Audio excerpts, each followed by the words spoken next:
So today is 27 years of that event there. It's been a very busy day for Mr. Jah. He was supposed to be with me here in the studio, but I could not get him here. Mr. Jah, thank you very much for joining us. Thank you.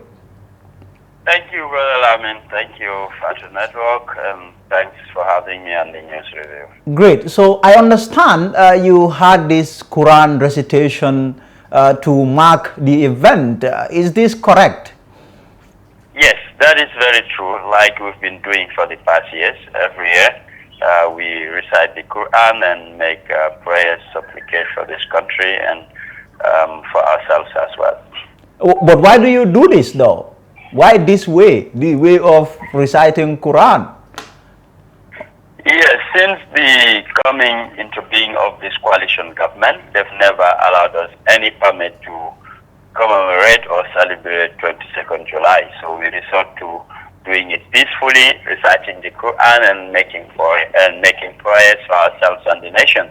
As a party, as an opposition, we believe we uphold and keep the peace that is in this country and will abide by laws of this land. If the leadership doesn't want us to do it, we'll definitely keep the calm and the peace. So, but why do you see, let me understand this then, why do you see the need for you to go out and celebrate whenever that is July 22nd?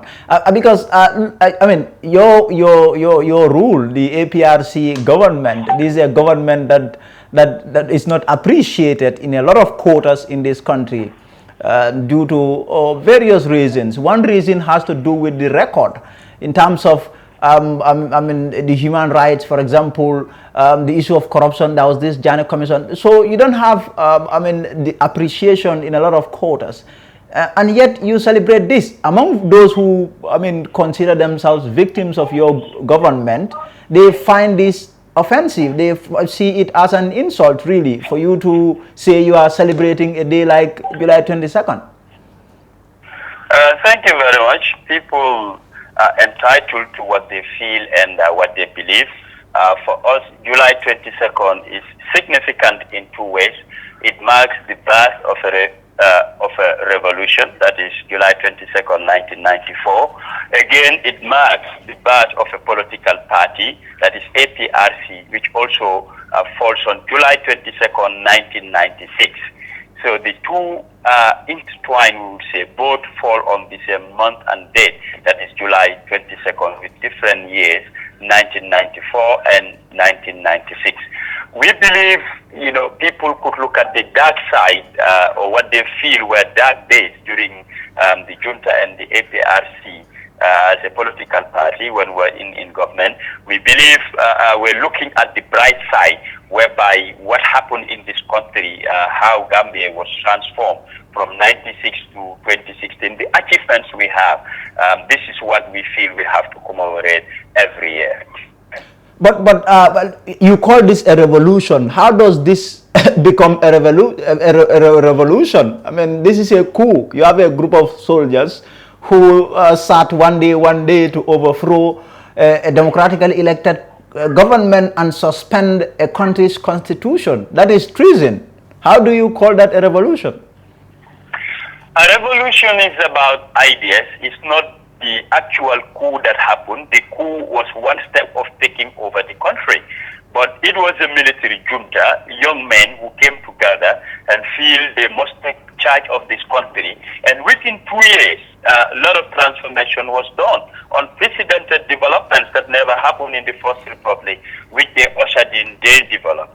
It was a revolution based on the ideas they have, what they wanted to execute. They believe they put in the people who were part of the movement that they peddled. That is the type of revolution we're talking about, not the act as a coup d'etat. And again, Gambia was not the first or the last country where coup d'etats happened.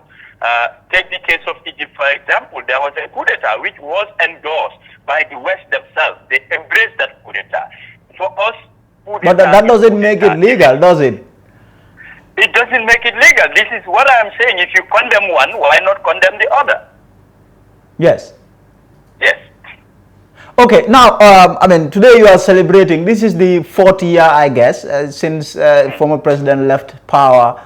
Have you been holding up? Because APRC, I mean, is used to seeing or having their leader among them.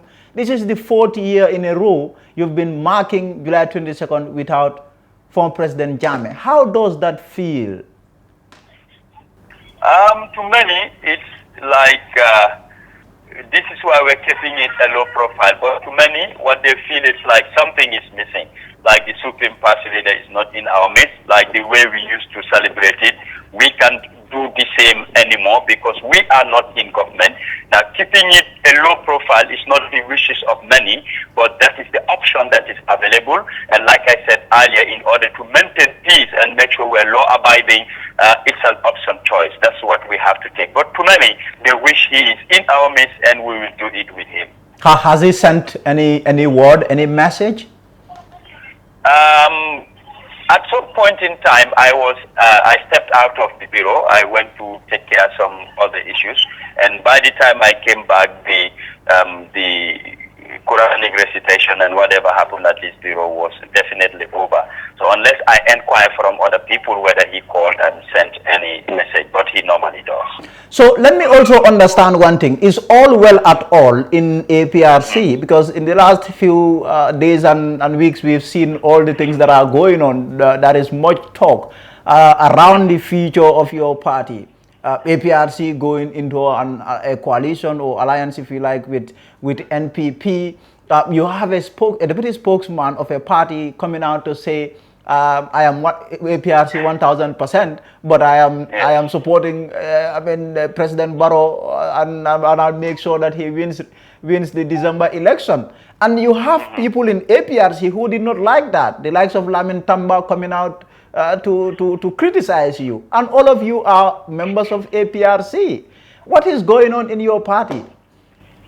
Actually, as far as the leadership is going, or the leadership is concerned, there is no problem within the party. Lamin Tamba is an individual. He boasts and brags like being the PRO of the UK branch. That is just a branch of the party in the diaspora. UK is not the only diaspora. We have the USA branch. Are we hearing their spokesperson talking? No. We have the EU branch. Are we hearing their spokesperson talking? No. We have our other places in Dakar, in Mauritania, in Spain. They have the EU spokesperson who is based in Spain. None of them is talking. You're not hearing any audio. So for Lamin Tamba to talk, I feel it is his right. He's entitled to his opinion or whatever he wants to say. But that doesn't change anything within the ranks of the party or within or the way the party is operating. He can say all that he wants to say, but he doesn't have that influence to change anything. But is APRC working on ways and means of merging with NPP? Because clearly that is also out there, that claim of you trying to partner with NPP. Is this what is happening? Yes, talks are ongoing, nothing agreed yet, nothing concrete, and we've not hide it. We have made it news to the public that we're engaging, we're talking, and it's not only NPP, there are other parties. But likelihood is everybody is foreseeing that APRC and NPP. And I am not saying that NPP is the only party here that is engaging the APRC for a possible coalition. Now, about your strange position, you are saying you are APRC 1000%, but yes, you are going to support President Adama Barrow. Why this position? And can you explain what does that even mean? How can you be a member of a party and then support another party's candidate? That doesn't make sense to a lot of people. Maybe it will feel strange to some people, but it already exists in this country. I'm not the first doing so. The coalition government, you have political parties that are there who are endorsing the president 100%, and some of them are their individual capacities. It is as if Dodou is the first person to say that. No, it is actually not the fact. So, can you hear me? To this country, yes. I belong to this country, and I feel I have choices to make, and I feel what I am making Why I am saying I'm still APRC, the interest of the party and the leadership, especially our Supreme Party leader. So based on that, it's nothing individual, it's nothing personal, but me as an individual, I am making that declaration, and I see nothing wrong about it. But is your party happy with this? Oh, of course. The leadership, not even a single individual within the leadership, are telling me what you said was wrong or you should not have said that. There are some other party members, the fear they have is I am going to leave APRC, and they don't want that to happen. Others understood my message very well. They're telling me I am behind you 100%. Whatever you're doing, we're going to support it because they know who I am and what I can do and what I stand for. Now, let's also discuss something. The reason why I say, I mean, all doesn't really seem to be well in your party is because, I mean, there are also, I mean, we've seen what the one member of the party, Pamodu Mo, for example, in an interview, he purportedly said he spoke with the former president, and the former president said, I mean, APRC will not go into a coalition with any political party. And really, your party has been quiet about this. I mean, is this true? Did he speak to the former president? Well, as I am speaking to you, it's a press release. I have just concluded and I am going to share. You know, it's one of the reasons that also delayed me, besides the interview that I have to join you on the show. I am already done with the press release, and very soon I am going to share it. Maybe I'll have to capitalize then and then quickly try to get some information on in that press release. What did you put there? Is this true at all? No, actually it is not true, and the press release is going to clarify that. Pamodu's claims are baseless, and this is why we're going to send this press release to Gambians and non-Gambians, whether they're in this country or outside the country. And also, you made one claim, the issue of the 7 vehicles, that the president returned your vehicles. And you have another APRC official who is dismissing that, saying, no, I have not seen any vehicles. Well, for me, information given, I made it very clear.